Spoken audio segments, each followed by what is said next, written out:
한국은 너무 비싸. 중국도 이제 잘 만든다니까. 지금 유럽에서 믿기 어려운 일이 벌어졌습니다. 그리스는 가격이 지나치게 높다는 이유로 한국 조선소의 제안을 거절하고 중국과 계약했죠. 반면 터키는 한국을 선택했습니다. 그리스는 이를 두고 돈이 남아도나 보지. 같은 배를 왜 그렇게 비싸게 사? 라며 터키를 조롱했습니다. 하지만 3년 뒤 그리스 유조선에서는 1127개의 용접 균열이 폭발적으로 쏟아져 나왔고 터키의 한국 유조선은 예정일 그대로 완성돼 파도를 미끄러지듯 가르며 출항했습니다. 터키를 비웃던 그리스가 결국 한국에 SOS를 보낼 수밖에 없었던 그날, 전 세계는 단 한 문장으로 이 사건을 요약했습니다. 정답은 처음부터 한국이었다. 도대체 그리스는 왜 잘못된 선택을 했고 한국은 어떻게 이 모든 문제를 해결해낸 것일까요? 지금 어디서 시청 중이신가요? 좋아요, 구독 잊지 마세요. 안녕하세요. 저는 시저 마리노스입니다. 아테네 선사협회 대회의실에는 27명의 임원이 앉아 있었습니다. 천장에 형광등이 차갑게 빛나고 있었고 창밖으로는 에게해의 잔잔한 파도 소리가 희미하게 들려왔죠. 제 심장은 평소보다 조금 빠르게 뛰고 있었어요. 2개의 제안서가 제 앞에 놓여 있었고 저는 그중 하나를 선택해야 하는 기술검사관이었습니다. 첫 번째 제안서는 한국에서 왔어요. 박도현이라는 이름의 기술이사가 보낸 것이었죠. 표지는 깔끔했고 내용은 지나치게 상세했습니다. 아니, 제게는 그렇게 보였어요. 그는 제안서 17페이지에 이렇게 적어놓았더군요. 용접 검사 단계만 37개 항목, 품질 검증 시간만 18개월 필요, 탱크 내부 코팅 두께 오차 허용 범위는 단 0.2mm라고 말이죠. 저는 그 숫자들을 보며 고개를 저었습니다. 과하다는 생각이 들었어요.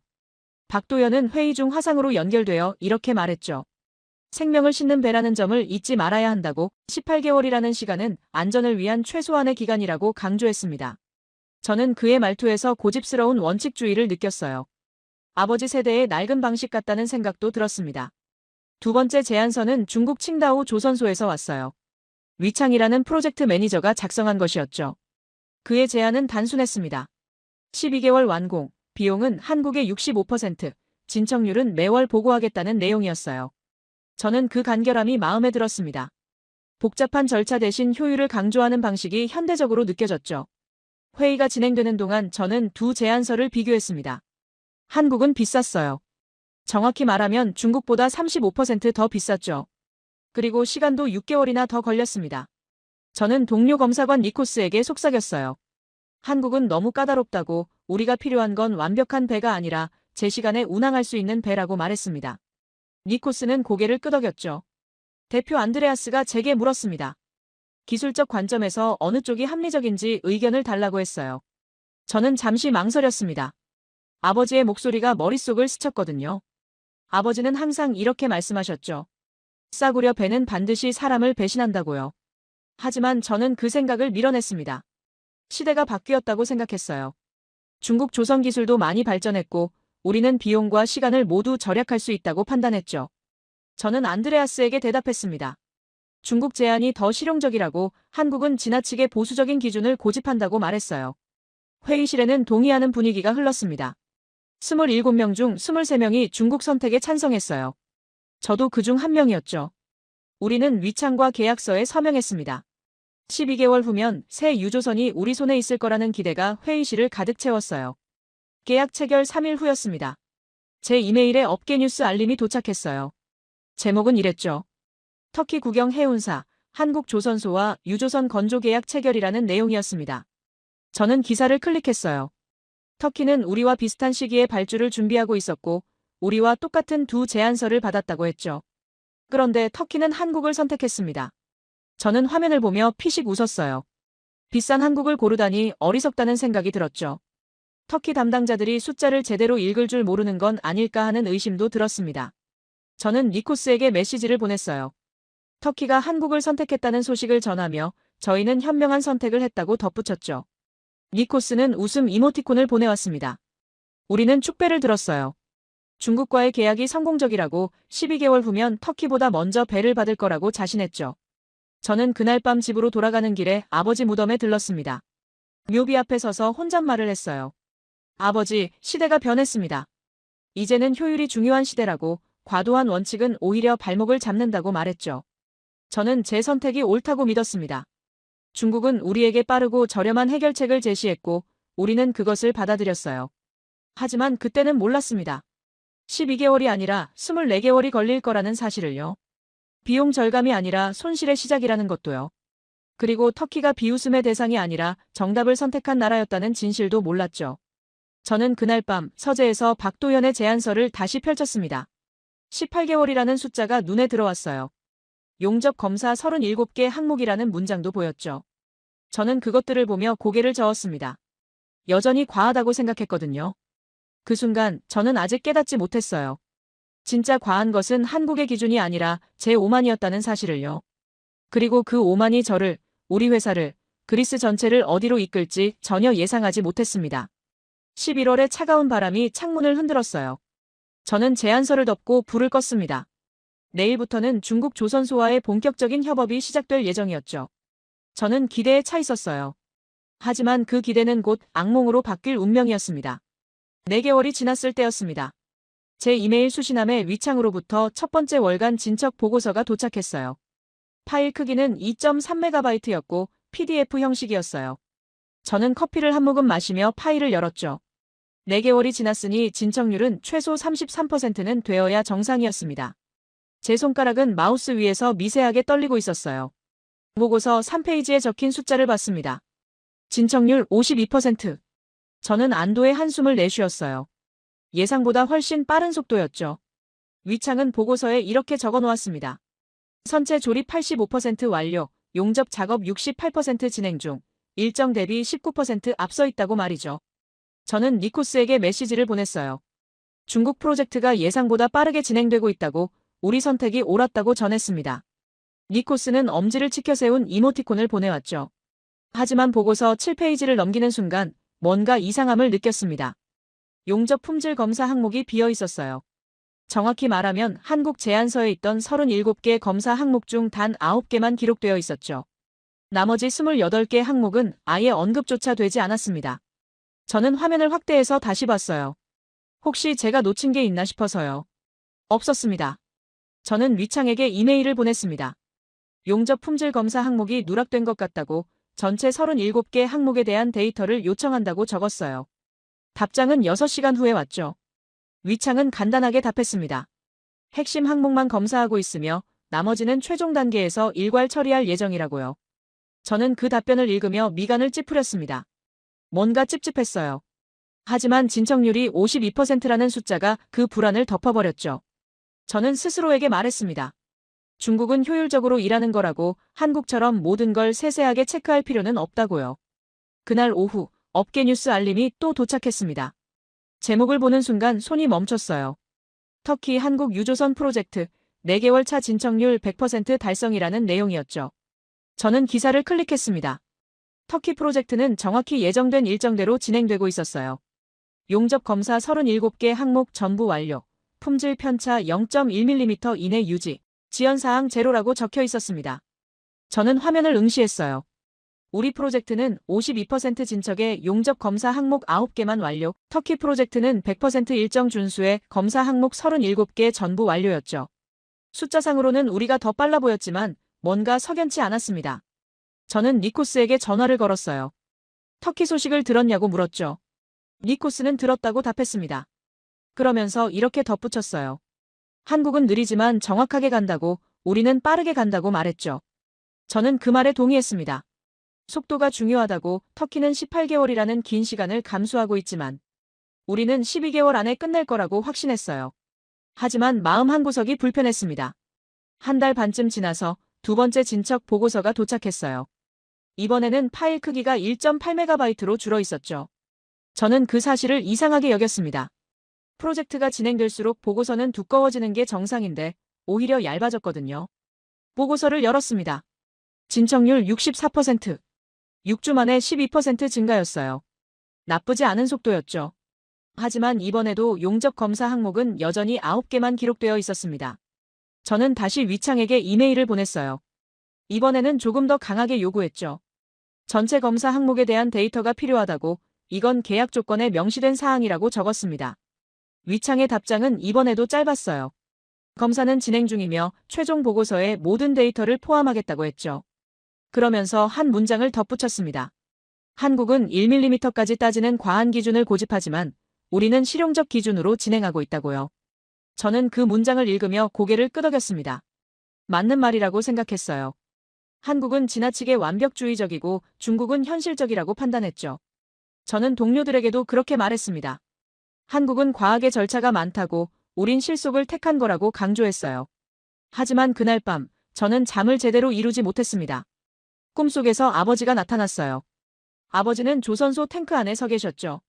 손전등을 들고 용접선을 비추시면서 이렇게 말씀하셨습니다. 보이지 않는 균열이 가장 위험하다고. 숫자는 거짓말을 할 수 있지만 금속은 거짓말을 하지 않는다고요. 저는 식은땀을 흘리며 깼습니다. 시계를 봤어요. 새벽이었죠. 저는 침대에서 일어나 서재로 갔습니다. 박도연의 제안서를 다시 꺼냈어요. 용접 검사 37개 항목이라는 문장을 다시 읽었죠. 그리고 리창의 보고서와 비교했습니다. 9개와 37개. 그 차이가 갑자기 크게 느껴졌어요. 그로부터 며칠 후 업계 포럼에서 터키 프로젝트 사진이 공유되었습니다. 저는 우연히 그 게시물을 봤어요.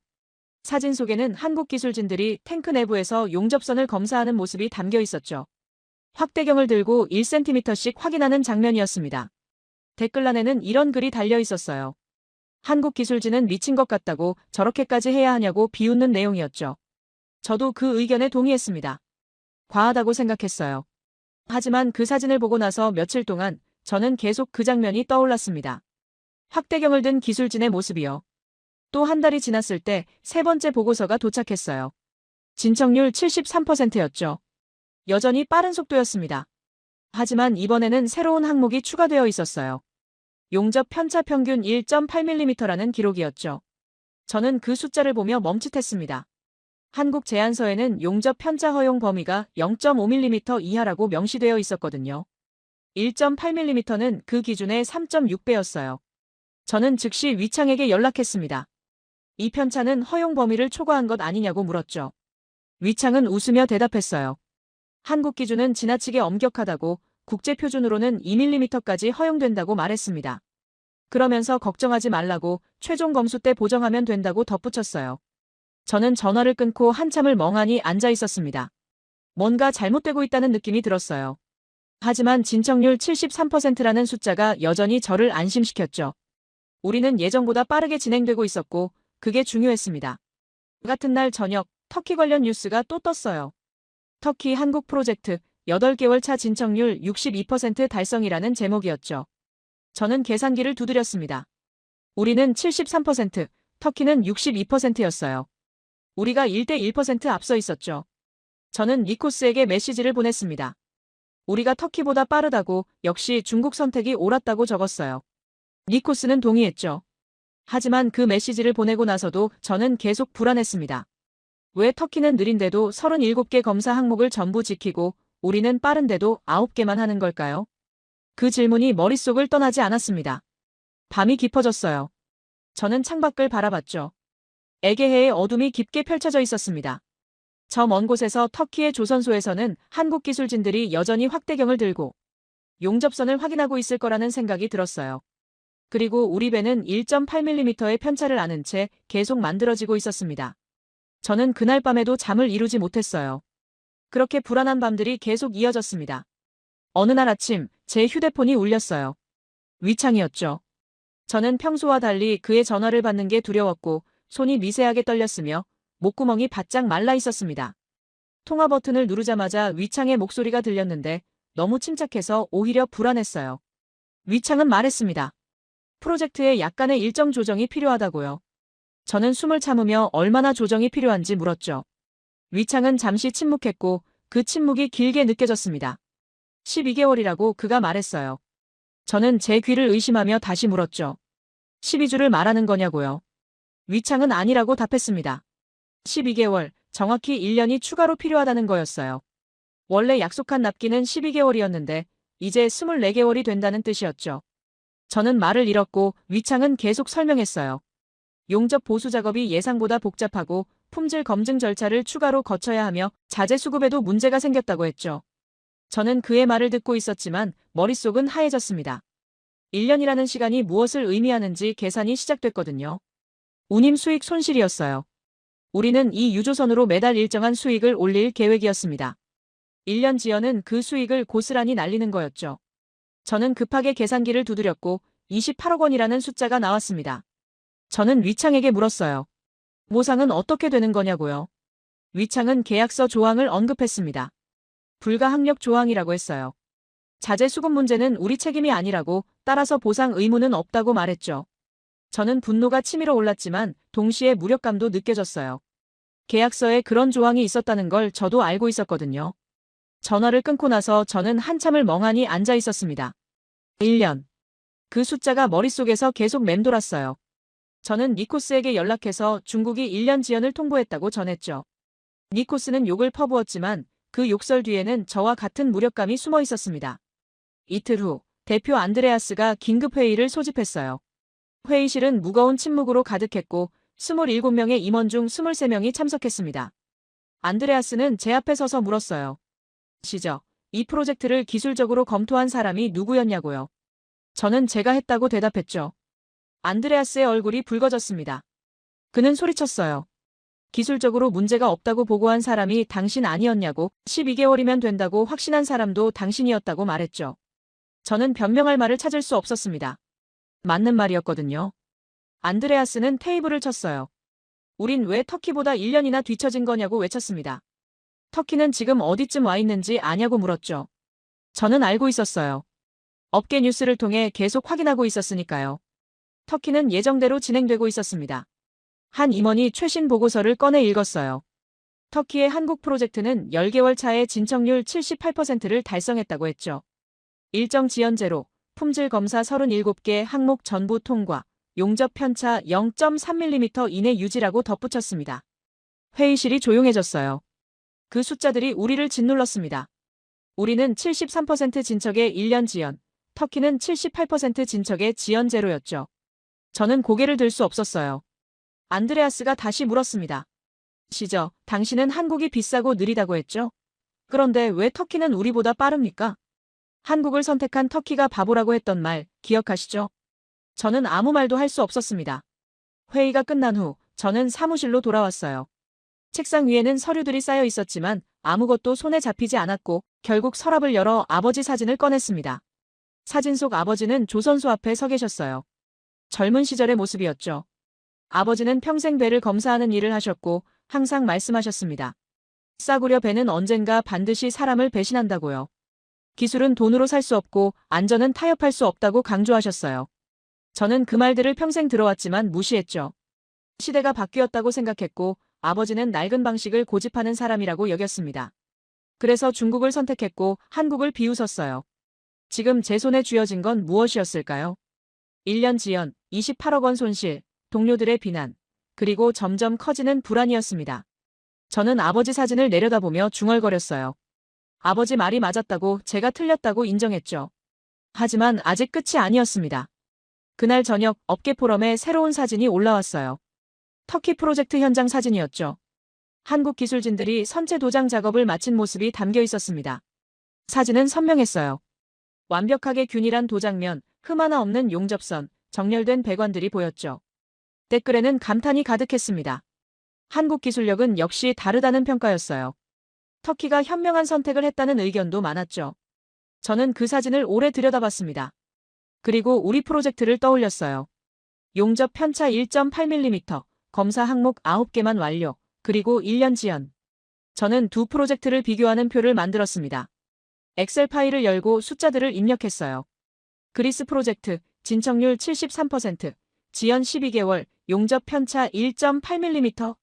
터키 프로젝트 진척률 78%, 지연 0일, 용접 편차 0.3mm. 숫자는 거짓말을 하지 않았습니다. 우리는 빠르다고 믿었지만 실제로는 느렸고 저렴하다고 생각했지만 손실이 더 컸으며 실용적이라고 판단했지만 결과는 형편없었어요. 저는 그 표를 프린트했습니다. 그리고 아버지 사진 옆에 놓았죠. 두 장의 종이가 나란히 있었어요. 아버지의 얼굴과 냉혹한 숫자들이요. 저는 그것들을 바라보며 깨달았습니다. 한국을 선택한 터키는 바보가 아니었어요. 정답을 선택한 거였죠. 반대로 중국을 선택한 우리가 어리석었던 겁니다. 비용과 시간만 보고 기술의 본질을 놓쳤어요. 아버지가 평생 강조하셨던 그 본질을요. 밤이 깊어갔습니다. 저는 창밖을 바라봤어요. 에게해의 어둠 속에서 별빛이 희미하게 반짝이고 있었죠. 저 먼 곳 터키의 조선소에서는 한국 기술진들이 여전히 일하고 있을 거라는 생각이 들었습니다. 확대경을 들고 1mm를 다투며 완벽을 향해 나아가고 있을 거예요. 그리고 우리는 여기서 무너지고 있었습니다. 저는 책상 위에 전화기를 응시했어요. 위창에게 전화를 걸어 따져야 할까요? 아니면 안드레아스에게 다른 해결책을 제시해야 할까요? 하지만 저는 아무것도 할 수 없었습니다. 이미 계약서에 서명했고 배는 만들어지고 있었으며 시간은 계속 흐르고 있었으니까요. 저는 그날 밤 마음속으로 아버지께 용서를 빌었습니다. 제가 틀렸다고 아버지 말씀이 옳았다고 인정했어요. 싸구려 배는 정말로 사람을 배신한다는 것을, 기술은 돈으로 살 수 없다는 것을 뼈저리게 느꼈습니다. 하지만 아직도 저는 몰랐어요. 이건 시작일 뿐이라는 걸요. 진짜 지옥은 이제부터였습니다. 그 지옥은 생각보다 빨리 찾아왔습니다. 1년 지연 통보를 받은 지 일주일 후 저는 결심했어요. 직접 가서 확인해야겠다고요. 보고서의 숫자만 믿을 수는 없었고 제 눈으로 봐야 했습니다. 저는 안드레아스에게 칭다오 조선소로 가겠다고 말했죠. 안드레아스는 고개를 끄덕이며 가서 확실하게 확인하라고, 더 이상 숨기는 게 있으면 안 된다고 말했어요. 저는 짐을 쌌습니다. 손전등, 측정기구, 카메라, 그리고 검사 체크리스트를 가방에 넣고 비행기에 올랐죠. 창밖으로 에게해가 멀어지는 모습을 바라봤습니다. 저는 긴장했어요. 무엇을 발견하게 될지 예상할 수 없었고, 아니 정확히는 예상하고 싶지 않았던 거죠. 칭다오에 도착하자 위창이 공항에서 저를 맞이했어요. 그는 환하게 웃으며 시저 오랜만이라고 악수를 청했죠. 저는 그의 손을 잡았지만 미소를 지을 수 없었어요. 조선소로 향했습니다. 차 안에서 위창은 계속 말했어요. 프로젝트가 잘 진행되고 있다고, 1년 지연은 있지만 품질은 보장할 수 있다고 강조했죠. 저는 창밖을 바라보며 대답하지 않았습니다. 조선소에 도착하자 거대한 선체가 눈앞에 있었어요. 유조선이었죠. 우리가 28억 원의 손실을 감수하며 기다리고 있는 배였고 겉으로는 멀쩡해 보였습니다. 도장도 되어 있었고 구조도 완성된 것처럼 보였죠. 하지만 저는 속았습니다. 위창이 안내했어요. 선체 외부를 먼저 보여주겠다고 했지만 저는 거절했습니다. 탱크 내부부터 보겠다고 말했어요. 위창의 얼굴이 굳어지며 탱크 내부는 아직 최종 검수 전이라고, 다음 주에 보는 게 좋겠다고 제안했어요. 저는 단호하게 말했습니다. 지금 당장 보겠다고요. 위창은 어쩔 수 없다는 듯 고개를 끄덕였어요. 우리는 탱크로 향했고 입구는 좁았습니다. 저는 안전모를 쓰고 손전등을 켰어요. 위창이 먼저 들어가려 했지만 저는 제지하며 혼자 들어가겠다고 말했죠. 탱크 안으로 들어갔습니다. 공기가 차갑고 금속 냄새가 코를 찔렀어요. 저는 손전등을 천천히 벽면에 비췄는데 처음에는 아무것도 보이지 않았습니다. 도장이 깨끗하게 되어 있었거든요. 하지만 가까이 다가갔을 때 보였습니다. 균열이었어요. 손전등 빛 아래로 가느다란 선이 보였습니다. 용접선을 따라 갈라진 흔적이었죠. 저는 무릎을 꿇고 더 자세히 봤는데 균열은 하나가 아니었습니다. 2개, 3개, 10개가 보였어요. 심장이 빨리 뛰기 시작했습니다. 저는 일어나서 옆으로 이동하며 다른 벽면을 비췄죠. 거기에도 균열이 있었고 더 많았어요. 저는 손이 떨리는 걸 느끼며 카메라를 꺼내서 사진을 찍기 시작했습니다. 1장, 2장, 10장. 계속 찍었습니다. 균열은 끝이 없었어요. 천장에도 바닥에도 모든 용접선에 균열이 있었죠. 저는 체크리스트를 꺼냈습니다. 균열 개수를 세기 시작했어요. 50개, 100개, 200개.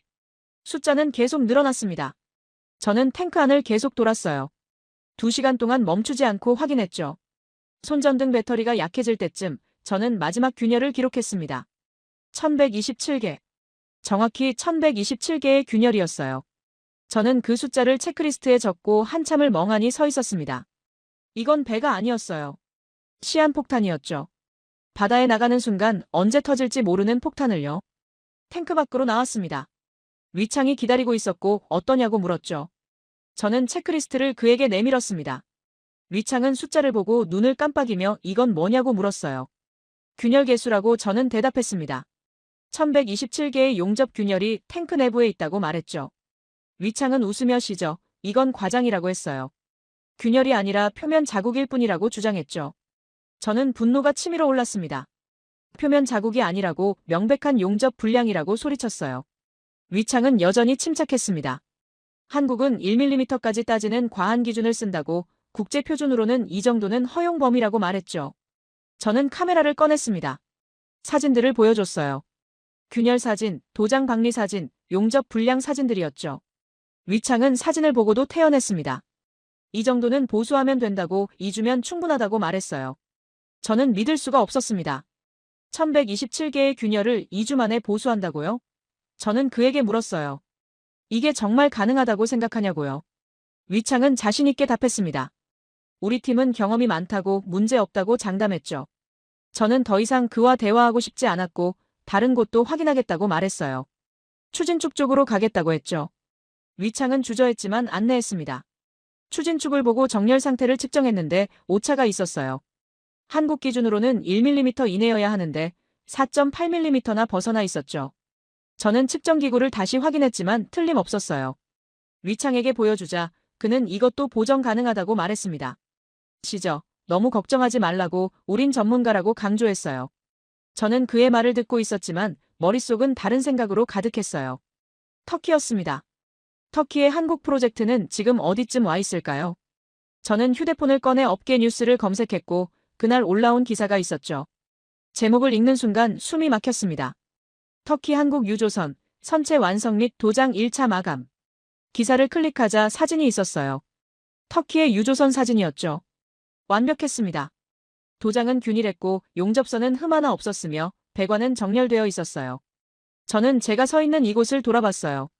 1127개의 균열이 있는 탱크, 4.8mm 벗어난 추진축, 그리고 보수하면 된다고 말하는 위창이 있었죠. 두 개의 세계였어요. 터키는 완성을 향해 나아가고 있었고 우리는 붕괴를 향해 나아가고 있었습니다. 저는 위창에게 말했어요.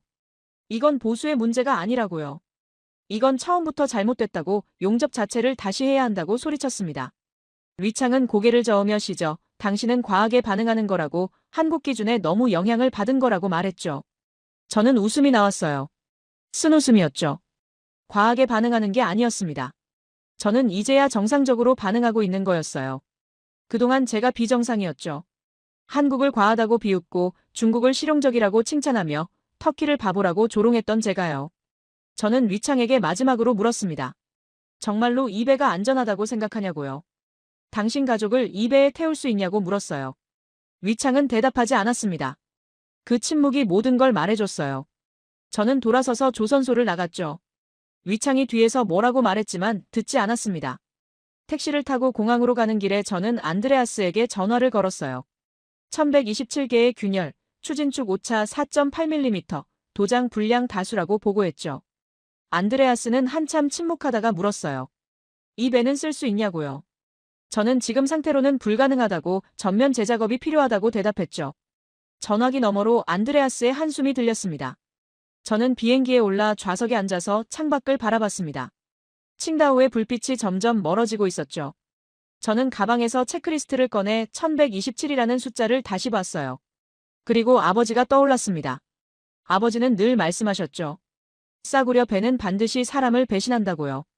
바다는 거짓 기술자를 용서하지 않는다고요. 저는 이제 알았습니다. 아버지 말씀이 맞았다는 걸요. 한국이 과한 게 아니라 정확했다는 걸요. 터키가 바보가 아니라 현명했다는 걸요. 그리고 저는 끔찍한 실수를 했다는 것도 알았어요. 비행기는 어둠 속을 날아갔고 저는 눈을 감았지만 잠들 수 없었습니다. 1127개의 균열이 눈앞에 계속 보였거든요. 그 균열들은 단순한 용접 불량이 아니었습니다. 제 판단의 균열이었고 제 오만의 균열이었으며 우리 회사의 미래에 생긴 균열이었어요. 그리고 그 균열은 이제 막 벌어지기 시작했습니다. 칭다오에서 돌아온 후 지옥 같은 시간이 이어졌는데 위창은 1127개의 균열을 모두 보수하겠다고 추진축 오차도 재정렬하겠다고 약속했지만 저는 믿지 않았어요. 하지만 다른 선택지가 없었습니다. 안드레아스는 계약을 파기할 수 없다고 했고 우리는 이미 너무 많은 돈을 쏟아부은 상태였거든요. 석 달이 더 지나서 보수 작업이 끝났다는 연락이 왔고 위창은 자신만만하게 이제 시험 항차를 진행할 수 있다고 모든 문제가 해결됐다고 강조했습니다. 저는 다시 칭다오로 가야 했는데 이번에는 혼자가 아니었어요. 안드레아스가 함께 갔고 니코스도 동행했으며 그리스 성급협회에서 파견된 검사관 2명도 합류해서 우리는 4명이 모두 같은 걱정을 안고 비행기에 올랐죠. 다시 조선소에 도착했을 때 선체는 완성되어 있었고 겉보기엔 멀쩡했습니다. 도장은 새로 되어 있었고 가판은 깨끗했으며 배관들도 정리되어 있었는데 위창은 우리를 맞이하며 자랑스럽게 보수 작업이 완벽하게 끝났다고 이제 시험 항차만 통과하면 인도할 수 있다고 말했어요. 저는 아무 말도 하지 않았고 다음날 새벽 시험 항차가 시작됐습니다. 유조선이 부두를 떠났고 저는 가판에 서 있었는데 바람이 차갑게 불어오는 게 에게해의 바람과는 달리 더 날카롭고 낯설었어요. 안드레아스가 제 옆에 섰지만 한마디도 하지 않았고 저는 그의 긴장을 느낄 수 있었습니다. 엔진이 시동되며 낮은 진동이 발밑에서 느껴졌는데 처음엔 정상적으로 보였죠. 배는 천천히 항구를 벗어나기 시작했고 속도가 올라갔는데 제가 시계를 봤을 때 출항 후 17분이 지난 시점이었습니다. 경보음이 울렸어요. 삐삐삐. 날카로운 소리가 선체 전체에 울려 퍼졌고 저는 즉시 엔진실로 달려갔으며 안드레아스와 니코스도 뒤따라왔는데 계단을 내려가는 동안 경보음은 멈추지 않았습니다. 엔진실 문을 열자 열기가 쏟아져 나왔고 중국 기술진 3명이 계기판 앞에 서 있었는데 그들의 얼굴은 창백했어요. 저는 계기판을 보며 진동 수치가 표시된 부분을 확인했는데 빨간색 경고등이 깜빡이고 있었습니다. 숫자를 읽었더니 진동치 17.2mm였는데 한국 기준은 5mm 이하였으니 17.2는 기준의 3.4배가 넘는 수치였어요. 저는 중국 기술진에게 왜 이런 수치가 나오는 거냐고 물었지만 그들은 서로 쳐다보기만 할 뿐 아무도 대답하지 않았고 저는 직접 추진축 쪽으로 가서 측정기구를 꺼내 정렬 상태를 다시 확인했습니다. 석 달 전 제가 측정했을 때는 4.8mm 오차였는데 보수 작업 후니까 당연히 개선됐을 거라고 생각했지만 측정 결과는 충격적이었어요. 오차는 여전히 4.8mm였고 아무것도 바뀌지 않았는데 위창이 완벽하게 보수했다던 작업은 거짓이었던 거죠. 저는 분노가 치밀어 올라 가판으로 올라가서 위창을 찾았고 그는 선교에 있었습니다.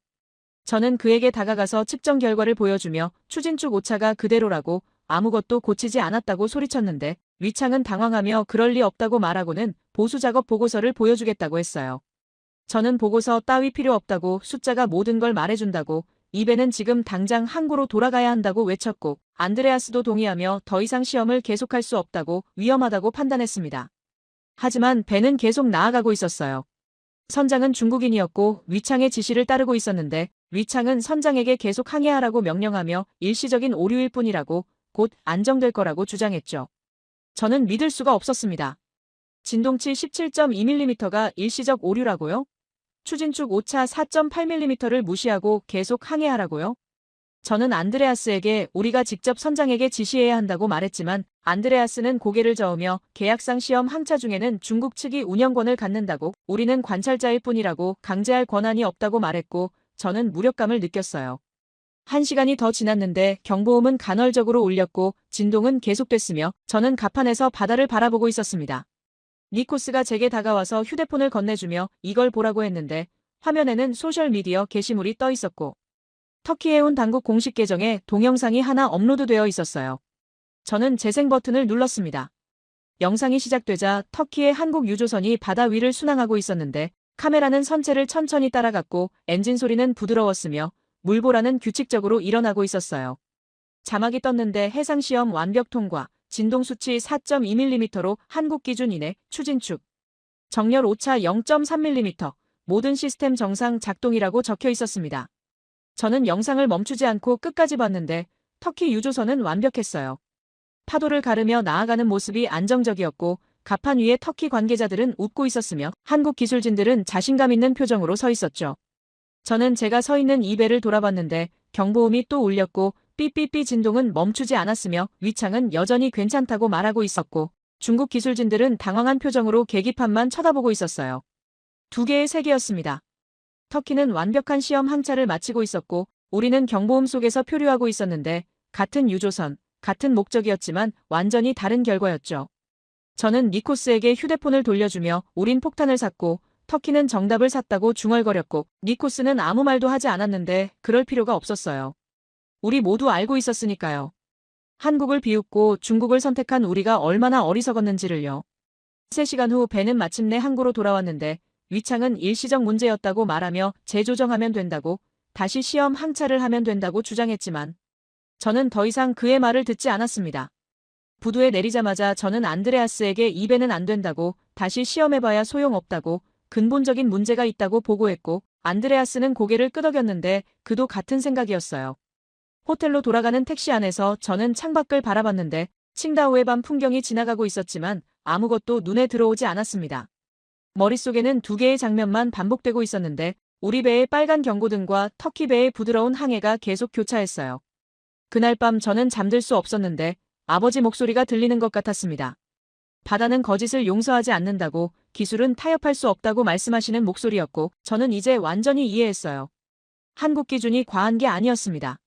진동치 5mm 이하, 추진축 오차 1mm 이내, 용접 검사 37개 항목, 품질 검증 18개월, 그 모든 것이 과한 게 아니라 필수였던 거죠. 터키가 증명했습니다. 그 기준을 지키면 완벽한 배가 나온다고요. 그리고 우리도 증명했어요. 그 기준을 무시하면 폭탄을 얻게 된다는 것을요.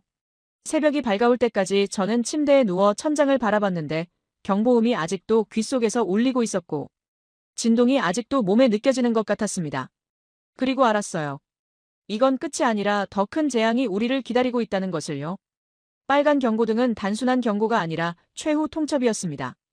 칭다오에서 돌아온 지 일주일 후 국제성급협회에서 최종 검사관이 파견된다는 연락이 왔는데 검사관의 이름은 엘레나였고 그녀는 냉철하기로 유명한 사람이었습니다. 저는 그녀가 온다는 소식을 듣고 가슴이 철렁 내려앉았는데 엘레나는 어떤 압력에도 굴하지 않고 객관적인 기준만으로 판단하는 사람이었거든요. 그녀가 아테네에 도착했을 때 우리는 회의실에서 만났고 엘레나는 악수를 청하며 간단하게 자기소개를 했습니다. 38살의 노르웨이 출신 검사관이었고 지난 15년간 전 세계 300척 이상의 선박을 검사했다고 했어요. 저는 그녀의 눈빛을 보며 알았습니다. 이 사람은 속일 수 없다는 것을요. 엘레나는 모든 자료를 요청했어요. 중국 조선소의 보고서, 제가 직접 측정한 데이터, 시험 항차 기록, 경보음 로그까지 전부 테이블 위에 펼쳐졌습니다. 그녀는 3시간 동안 한마디도 하지 않고 자료를 읽었는데 가끔씩 특정 숫자에 밑줄을 긋거나 메모를 하는 모습이 보였어요. 저는 안드레아스와 함께 맞은편에 앉아서 그녀를 지켜봤는데 시간이 갈수록 안드레아스의 얼굴이 창백해지는 게 느껴졌습니다. 엘레나가 마침내 입을 열었어요. 직접 배를 보고 싶다고, 칭다오로 가겠다고 말했습니다. 저는 예상했던 말이었지만 그래도 긴장됐고 안드레아스는 고개를 끄덕이며 언제든지 가능하다고 대답했어요. 우리는 다시 칭다오행 비행기에 올랐는데 이번에는 엘레나와 함께였고 기내 분위기는 무거웠습니다. 칭다오 조선소에 도착하자 위창이 우리를 맞이했는데 그는 평소보다 훨씬 더 긴장한 표정이었어요. 엘레나는 인사도 간단히 하고는 곧바로 탱크로 가자고 말했고 위창은 어쩔 수 없다는 듯 안내했습니다. 저는 석 달 전 제가 1127개의 균열을 발견했던 그 탱크로 다시 들어갔는데 이번에는 엘레나가 먼저 들어갔고 저는 그녀를 따라갔어요. 엘레나는 손전등을 켜고 벽면을 천천히 비추기 시작했습니다. 그녀의 움직임은 매우 체계적이었는데 탱크를 격자 무늬로 구역을 나누어 하나하나 확인하는 방식이었어요. 저는 그녀가 확인하는 모습을 지켜봤는데 첫 번째 균열을 발견하는 데는 3분도 걸리지 않았습니다. 엘레나는 균열을 손가락으로 따라가며 사진을 찍었고 측정 도구로 깊이를 재기 시작했어요. 1시간이 지났을 때 엘레나는 탱크 밖으로 나왔는데 그녀의 표정은 굳어 있었습니다. 위창이 다가와서 어떠냐고 물었지만 엘레나는 대답 대신 다른 탱크도 보겠다고 말했고 우리는 두 번째 탱크, 세 번째 탱크를 차례로 확인했어요. 오후 내내 엘레나는 말없이 검사를 진행했는데 해가 질 무렵 그녀는 마침내 검사를 멈추고 우리를 회의실로 불렀습니다. 회의실에 앉았을 때 엘레나는 노트북을 열었고 화면에는 그녀가 찍은 사진들이 나타났습니다. 균열 사진, 도장 박리 사진, 용접 분량 사진들이 차례로 넘어갔는데 제가 석 달 전에 본 것보다 더 많아 보였어요. 엘레나는 화면을 가리키며 말했습니다. 총 균열 개수 1127개 중 보수된 것은 43개뿐이라고, 나머지 1084개는 그대로 방치되어 있다고 말했어요. 위창의 얼굴이 하얗게 질렸는데 그는 그럴 리 없다고 말하며 보수 작업 보고서를 꺼냈습니다. 엘레나는 그 보고서를 받아들고 한 장씩 넘기더니 이건 서류상의 기록일 뿐이라고, 실제 현장과 전혀 일치하지 않는다고 단호하게 말했어요. 저는 엘레나를 보며 속으로 안도했는데 드디어 진실을 말해줄 사람이 나타난 거였습니다. 엘레나는 계속해서 설명했어요. 추진축 정렬 오차 4.8mm는 한국 기준의 4.8배이며 국제 표준으로도 2.5배를 초과한다고 했습니다.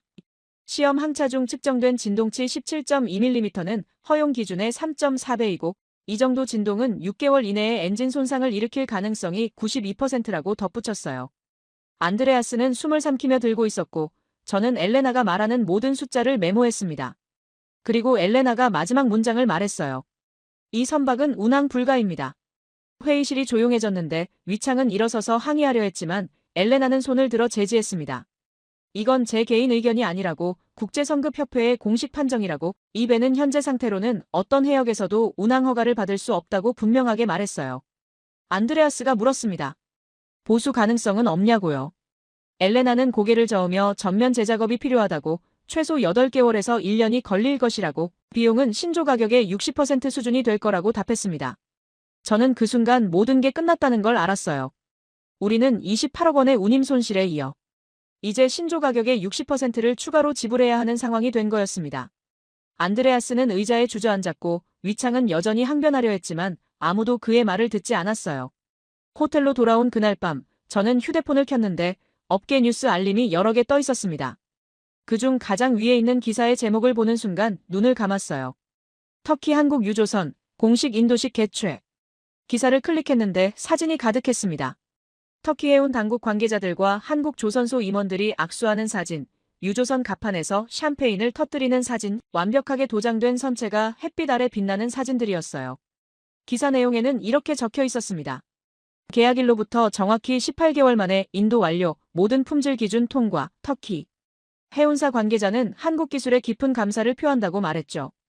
저는 휴대폰을 내려놓고 창밖을 바라봤는데 칭다오의 밤하늘에는 별이 하나도 보이지 않았습니다. 우리 배는 부두에 묶여 있었고 운항 불가 판정을 받았으며 터키 배는 바다로 나가고 있었어요. 같은 시기에 시작한 프로젝트였는데 한쪽은 완벽한 성공이었고 한쪽은 완전한 실패였습니다. 저는 가방에서 아버지 사진을 꺼냈어요. 항상 가지고 다니는 낡은 사진이었는데 아버지는 사진 속에서 조용히 저를 바라보고 계셨습니다. 아버지가 평생 하셨던 말씀이 귓가에 맴돌았어요. 바다는 거짓 기술자를 용서하지 않는다. 저는 이제 그 말의 무게를 완전히 이해했습니다. 우리는 거짓 기술을 샀고 바다는 우리를 용서하지 않았어요. 1127개의 균열, 4.8mm의 오차, 17.2mm의 진동. 그 모든 숫자가 우리의 거짓을 증명하고 있었습니다. 다음 날 아침 우리는 그리스로 돌아갔는데 비행기 안에서 안드레아스가 저에게 물었어요. 시저, 우리가 뭘 잘못한 걸까요? 저는 대답했습니다. 모든 걸 잘못했다고요. 가격만 보고 기술을 무시했고 시간만 생각하고 품질을 경시했으며 한국을 비웃고 중국을 맹신했다고 말했어요. 안드레아스는 고개를 끄덕였는데 그의 눈에는 후회가 가득했습니다. 아테네에 도착했을 때 언론이 이미 기다리고 있었어요. 그리스 선사의 유조선 운항 불가 판정이라는 뉴스가 터진 거였고 기자들은 우리에게 질문을 쏟아냈지만 안드레아스도 저도 아무 대답도 하지 않았습니다. 우리는 할 말이 없었거든요. 사무실로 돌아왔을 때 직원들이 우리를 바라봤는데 그들의 눈빛에는 실망과 두려움이 섞여 있었습니다. 회사는 흔들리고 있었고 주가는 폭락하고 있었으며 우리는 재앙을 산 것이었어요. 저는 그날 밤 책상 앞에 앉아서 두 장의 사진을 나란히 놓았습니다. 하나는 아버지 사진이었고 하나는 터키 유조선 인도식 사진이었어요. 두 사진은 저에게 같은 이야기를 하고 있었습니다. 진실은 숨길 수 없다고, 기술은 거짓말하지 않는다고, 바다는 결국 모든 것을 드러낸다고 말하고 있었어요. 그리고 저는 무릎을 꿇었습니다. 아버지께 제 오만함에, 제 어리석음에 무릎을 꿇었어요. 우리는 유조선을 산 게 아니라 재앙을 샀고 비용을 절약한 게 아니라 미래를 잃었으며 중국을 선택한 게 아니라 몰락을 선택한 거였습니다. 하지만 이야기는 아직 끝나지 않았어요. 절망의 끝에서 예상치 못한 손길이 우리에게 다가오고 있었습니다. 운항 불가 판정을 받은 지 사흘째 되는 날 안드레아스가 저를 급하게 불렀는데 그의 사무실에 들어서자 그는 전화기를 들고 있었고 표정이 묘하게 밝아 보였습니다. 저는 의아해하며 앉았는데 안드레아스가 말했어요. 한국에서 연락이 왔다고요. 저는 깜짝 놀라서 누구냐고 물었는데 안드레아스는 박도현이라고 대답했습니다. 그 이름을 듣는 순간 저는 3년 전 그 회의실이 떠올랐어요. 18개월이 필요하다고, 용접 검사 37개 항목이 필수라고, 생명을 싣는 배라는 점을 잊지 말아야 한다고 말했던 그 한국 기술이사였죠. 제가 비싸다고, 과하다고, 느리다고 거부했던 바로 그 사람이었습니다. 안드레아스가 말을 이었어요. 박도현이 터키 프로젝트를 마치고 그리스 상황을 들었다고, 도울 수 있다고 연락해왔다고 했습니다. 저는 믿을 수가 없었는데 우리가 한국을 거부하고 비웃었던 바로 그 한국이 이제 와서 우리를 돕겠다고 나선 거였거든요. 안드레아스는 박도현과 화상회의를 잡았다고, 지금 당장 연결하겠다고 말했어요. 화면이 켜지자 박도연이 나타났는데 그는 3년 전과 똑같은 모습이었습니다. 차분한 표정, 진지한 눈빛, 그리고 확신에 찬 목소리였어요. 박도연은 인사를 건넨 후 바로 본론으로 들어갔는데 엘레나의 보고서를 받아서 검토했다고 상황이 심각하지만 불가능하지는 않다고 말했습니다. 저는 그의 말을 듣고 있었지만 머릿속은 복잡했어요. 3년 전 제가 이 사람을 어떻게 대했는지 기억났거든요. 박도연은 계속 설명했어요. 한국 조선소에서 기술진 14명을 파견할 수 있다고, 용접 전문가 6명, 추진축 정렬 전문가 3명, 도장 전문가 2명, 품질 검사관 3명으로 팀을 구성하겠다고 했습니다. 안드레아스가 물었어요. 얼마나 걸리냐고요? 박도연은 잠시 생각하더니 대답했는데 3주면 된다고 했습니다. 저는 귀를 의심했어요. 3주요? 엘레나는 최소 8개월에서 1년이 걸릴 거라고 했는데 박도연은 3주면 된다고 말하고 있었습니다. 저는 참지 못하고 물었어요. 정말 3주 안에 가능하냐고. 1127개의 균열과 4.8mm 추진축 오차를 모두 해결할 수 있냐고 따져 물었죠. 박도연은 저를 똑바로 바라보며 말했습니다. 기술은 가격이 아니라 생명입니다. 그 문장을 듣는 순간 저는 할 말을 잃었는데 박도연은 계속 말했어요. 1mm의 오차도 용납할 수 없다고, 한 개의 균열도 남길 수 없다고, 그것이 한국 기술의 원칙이라고 말했습니다. 그리고 덧붙였어요. 3주면 됩니다라고요. 안드레아스가 조건을 물었는데 박도연은 간단하게 대답했습니다. 기술진 파견 비용과 자재비만 받겠다고, 이익은 남기지 않겠다고, 다만 한 가지 조건이 있다고 했어요. 작업 중에는 어떤 간섭도 받지 않겠다고, 한국 방식대로 진행하겠다고, 중국 측 인원은 현장에서 배제하겠다고 말했습니다. 안드레아스는 즉시 동의했고 저도 고개를 끄덕였어요. 일주일 후 인천공항에서 출발한 한국 기술진 14명이 칭다오에 도착했습니다. 저는 안드레아스와 함께 공항에 나가서 그들을 맞이했는데 박도연이 맨 앞에서 걸어 나왔고 그의 뒤로 13명의 기술진이 따라왔어요. 그들은 모두 작업복을 입고 있었고 각자 커다란 장비 가방을 들고 있었으며 눈빛에는 확신이 가득했습니다. 박도연은 저에게 악수를 청했는데 저는 그 손을 잡으며 말했어요. 3년 전에는 죄송했다고, 제가 어리석었다고 솔직하게 사과했습니다. 박도연은 미소를 지으며 과거는 중요하지 않다고, 지금 이 배를 제대로 만드는 게 중요하다고 말했어요. 다음 날 아침 일찍 작업이 시작됐는데 한국 기술진들은 오전 6시에 조선소에 도착해서 저녁 10시까지 일했습니다. 저는 그들의 작업을 지켜봤는데 처음 본 광경이었어요. 용접 전문가들은 균열 하나하나를 완전히 제거하고 새로 용접했으며 추진축 전문가들은 0.1mm 단위로 정렬을 조정했고 품질 검사관들은 확대경을 들고 1cm씩 확인했습니다. 일주일이 지났을 때 저는 탱크에 들어가 봤는데 벽면이 달라져 있었습니다. 균열이 사라지고 있었고 용접선은 매끄러워지고 있었으며 도장은 균일해지고 있었어요. 한국 기술진들은 한 명도 쉬지 않고 일했는데 점심시간도 30분으로 줄였고 주말에도 출근했으며 밤늦게까지 불을 켜놓고 작업했습니다. 박도연은 매일 저녁 재개 진행 상황을 보고했는데 그의 보고는 정확했습니다.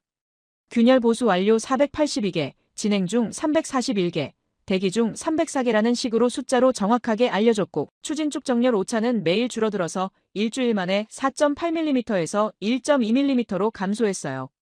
저는 그 숫자들을 보며 감탄했는데 중국이 3년 동안 못한 일을 한국은 일주일 만에 절반 이상 해내고 있었습니다. 2주가 지났을 때 위창이 조선소에 나타났는데 그는 한국 기술진들의 작업을 보고 얼굴이 굳어졌어요. 박도연은 위창을 보고도 아무 말 없이 일을 계속했고 위창은 한참을 서 있다가 조용히 돌아갔습니다. 저는 그 모습을 보며 생각했어요. 진짜 기술과 가짜 기술의 차이를 위창도 똑똑히 본 거라고요. 3주째가 되던 날 박도연이 저를 불렀는데 탱크로 가자고 했습니다. 저는 그를 따라 탱크 안으로 들어갔는데 손전등을 켜고 벽면을 비췄어요. 균열이 하나도 보이지 않았습니다. 저는 믿을 수가 없어서 가까이 다가가 확인했는데 용접선은 완벽했고 도장은 흠 하나 없었으며 벽면은 마치 거울처럼 매끄러웠어요. 박도연이 말했습니다. 1127개 균열 전부 보수 완료했다고, 추진축 정렬 오차는 0.3mm로 조정했다고, 모든 품질 검사 항목 통과했다고 보고했어요. 저는 그 순간 눈물이 날 뻔했는데 3년 동안 우리를 괴롭혔던 문제가 단 3주 만에 해결된 거였습니다. 박도연은 내일 시험 항차를 진행하자고 제안했고 저는 즉시 동의했어요. 다음 날 새벽 우리는 다시 바다로 나갔는데 이번에는 한국 기술진 14명이 모두 함께했습니다. 엔진이 시동됐고 배가 항구를 벗어나기 시작했으며 저는 긴장하며 엔진실 계기판을 지켜봤어요. 출항 후 17분이 지났는데 3주 전 경보음이 울렸던 바로 그 시간이었습니다. 하지만 이번에는 아무 소리도 나지 않았어요. 계기판은 녹색불을 유지하고 있었고 진동치는 4.1mm로 한국 기준 이내였으며 엔진 소리는 부드럽고 안정적이었습니다. 저는 박도연을 바라봤는데 그는 조용히 미소 짓고 있었어요. 저는 갑판으로 올라가서 바다를 바라봤는데 파도가 규칙적으로 갈라지고 있었고 배는 완벽하게 항해하고 있었으며 하늘은 맑고 푸르렀습니다. 안드레아스가 제 옆에 섰는데 그는 한마디 했어요. 우리가 처음부터 한국을 선택했어야 했다고요. 저는 고개를 끄덕이며 대답했습니다. 맞다고, 터키가 현명했고 우리가 어리석었다고, 하지만 이제라도 배웠다고 말했어요. 시험 항차는 완벽하게 끝났고 배는 항구로 돌아왔으며 한국 기술진들은 짐을 싸기 시작했습니다.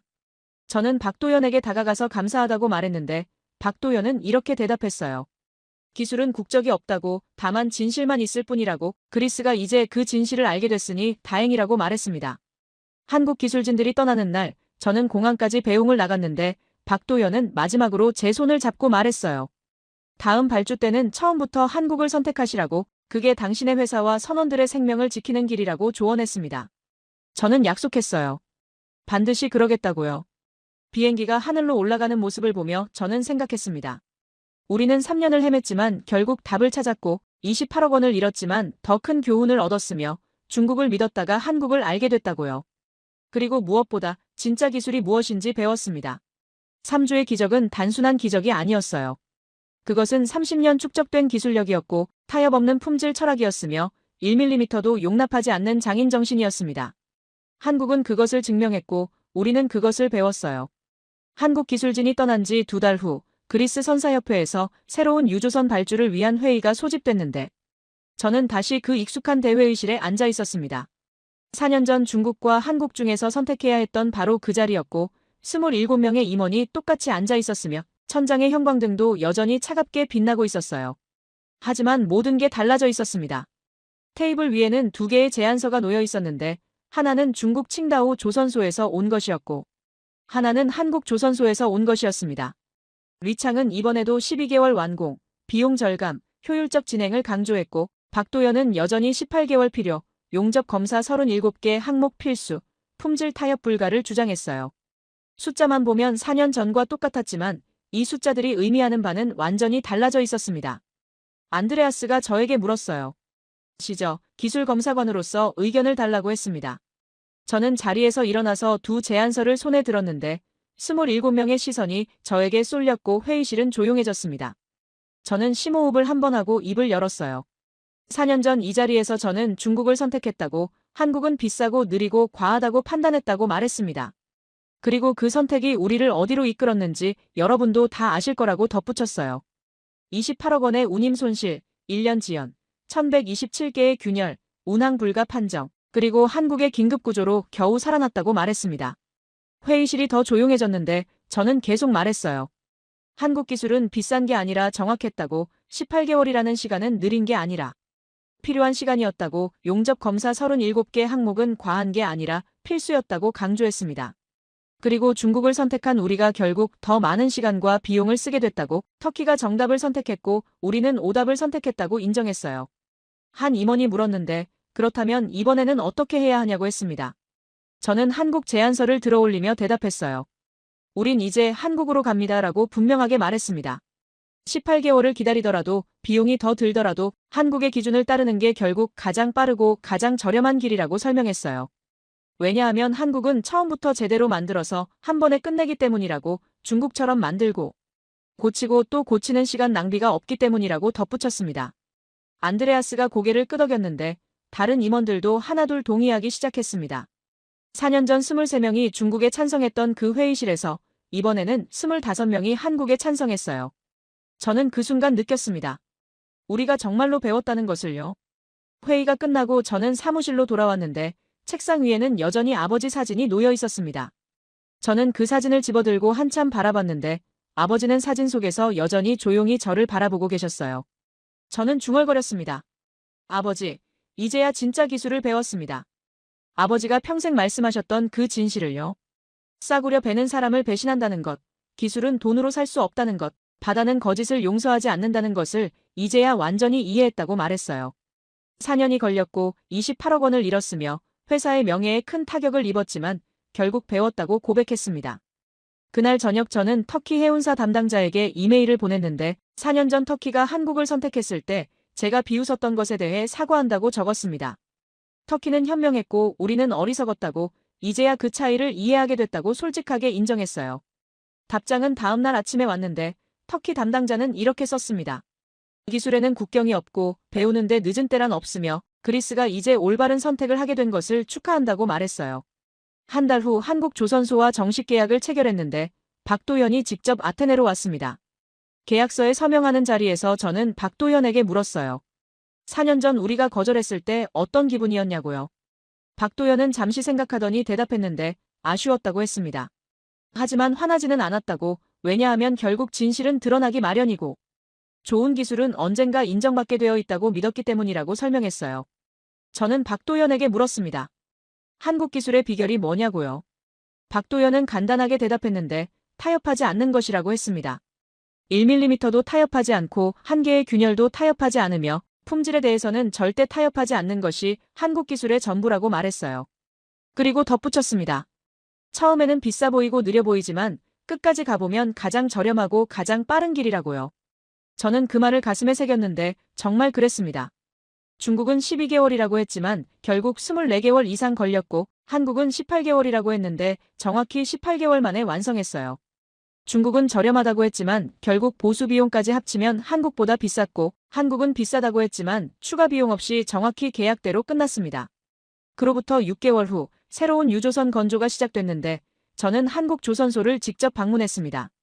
용접 현장을 둘러보는데 기술자들이 확대경을 들고 1mm씩 확인하는 모습을 봤고 품질 검사관들이 37개 항목을 하나하나 체크하는 장면을 목격했으며 박도연이 현장을 돌아다니며 직접 검수하는 모습을 지켜봤어요. 저는 그 모습을 보며 생각했습니다. 이것이 진짜 기술이구나. 이것이 터키가 선택한 길이구나.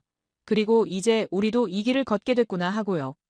1년 후 그리스 업계 세미나에 초청받아서 강연을 했는데 주제는 기술 선택의 중요성이었습니다. 저는 청중들 앞에서 솔직하게 고백했어요. 4년 전 저는 가격만 보고 기술을 무시했다고, 시간만 생각하고 품질을 경시했으며 한국을 비웃고 중국을 맹신했다고 말했습니다. 그리고 그 대가가 무엇이었는지, 어떻게 한국에게 구원받았는지, 무엇을 배웠는지 상세하게 설명했어요. 강연이 끝나고 한 젊은 검사관이 다가와서 물었는데 만약 시간을 되돌릴 수 있다면 어떻게 하겠냐고 했습니다. 저는 망설임 없이 대답했어요. 4년 전 그 회의실에서 처음부터 한국을 선택하겠다고, 박도연의 말을 귀담아 듣겠다고, 터키처럼 정답을 고르겠다고 말했습니다. 그렇게 했다면 28억 원을 아꼈을 것이고 2년을 절약했을 것이며 회사의 명예도 지켰을 거라고 덧붙였어요.